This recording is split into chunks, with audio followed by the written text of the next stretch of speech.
It's the worst of the CBC for August 26, 2021, the show where I watch the CBC so you don't have to. And today's a great example of where like everything goes wrong. There can't just be two segments here and then a Rosemary Barden scale. What's the worst covered story? They're all covered story. There's so many omissions that we just have to talk about literally everything they're doing. All right. So no mention of the Miriam Monsef. The Taliban are our brothers. So the Minister of Gender Equality in Canada thinks the Taliban are her brothers. By the way, the Taliban's view on gender equality is to laugh hysterically at the concept.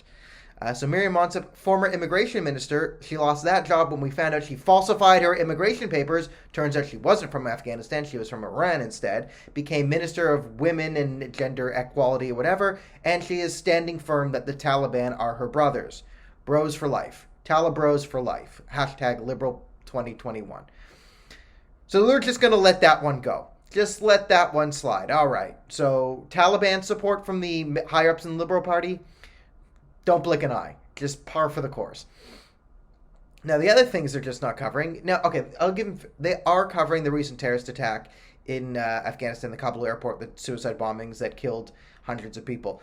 But are we covering the fault of the Biden administration or the Trudeau administration? I have not heard one critical word of the Biden administration, the Trudeau administration. If this was Donald Trump's withdrawal, there would be a ticker, as there should be right now, of Americans or Canadians left behind in Afghanistan. We still have, 5,758 people left in Afghanistan. That ticker would be going every day until it reached zero. Right now, Biden's totally content to just abandon all the Americans left. The Canadians, we've stopped our airlifting. And not a word of the people left behind. Just the mission's over. No, it doesn't matter. Screw the translators who are left behind. Who cares? We'll just bring in the Taliban as refugees and pat ourselves on the back for being good people. More insanity. Right? Failing to talk about any of the liberal gaffes on the campaign trail so far. Not talking about the manipulated media and the Trudeau doubling down on that. Not talking about the Trudeau numbers polling and crashing. Now, the fascinating thing that I did see today, and I tweeted about this, but it is sort of a bizarre world. They cut to an Erin O'Toole press conference, and the Erin O'Toole press conference was fascinating because Erin O'Toole thinks he's in the Liberal Party circa 2014. Like right before Trudeau. I'm not going to say Erin O'Toole is to the left of Justin Trudeau. That'd be an absurd statement. But he is to the left of John Chrétien. And this Erin O'Toole platform they're seeing right now belongs in the leadership debate for Liberal Party, is where it is. But he's still on the blue team. So the media will criticize Erin O'Toole for the stuff in his platform. And it's fascinating that Janice McGregor of the CBC actually attacked Erin O'Toole from the right, and all the government spending interference, adding a lot of essentially taxes on business, like backdoor tax, like using they need to pay into this fund for work or whatever. Like these are backdoor taxes on businesses, and the Conservative Party has been saying this for decades because these are backdoor taxes on businesses that make the lives of make economic growth harder. And Erin O'Toole is now saying, okay, well, this is now our platform. And you're actually getting the media criticizing him, saying, hey, what about the severe economic and reality flaws of this program you're putting in? And you're like, wow, that actually is a very good question. Now, the Liberal Party do things much worse than that, with the same economic philosophy and never get questioned on it. The NDP never get questioned on it. But it was weird to watch. This is like what the media should look like. So if you do want to see the media criticize the Liberal Party and how they should treat the Liberal Party, watch an Erin O'Toole press conference, because that's actually how the media should be working when they treat Justin Trudeau. That's exactly how a Justin Trudeau press conference should go. It isn't how a Trudeau press conference should go, but it's the way it is. So it's very interesting there.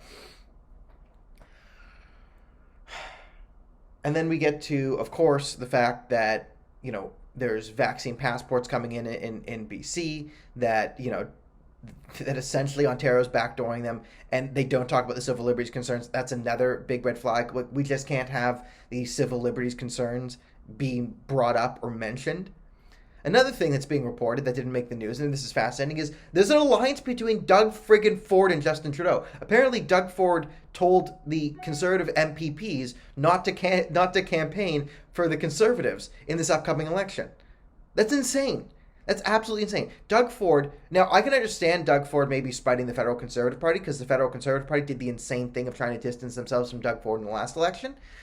But it's gone, this is how much the landscape of Canadian politics has shifted. And the fact that the media isn't covering this, I just find interesting. It's not like they're really covering anything up. They're just refusing to be interesting, which is one of my big problems with them, is they refuse to make Canadian politics interesting when it is.